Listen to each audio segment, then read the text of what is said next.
التاني يعني خسران، لازم دايما تبقى الأول. كبرت وأنا سامعة الجملة دي، ودلوقتي بنتي خايفة تجرب أي حاجة جديدة. دي قصة أم حكتها لي وقالت لي إن عمرها ما حست بالمشكلة دي غير لما لقت نفسها بتعمل نفس الحاجة مع بنتها. هنا عرفت إن عندها مشكلة وإنها بتنقلها لبنتها. لما كانت في المدرسة كانت كل حاجة على الدرجات، ما جبتيش الفول مارك ليه؟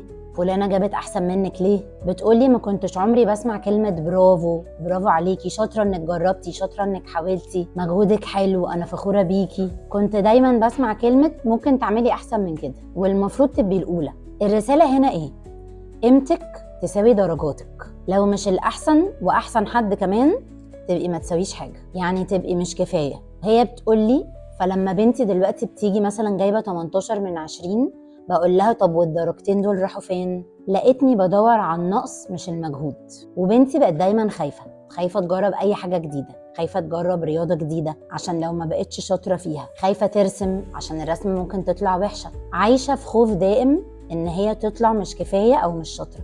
التقدير لازم يبقى على الخطوة مش على المسافة، على المحاولة مش على الكمال. Progress over perfection.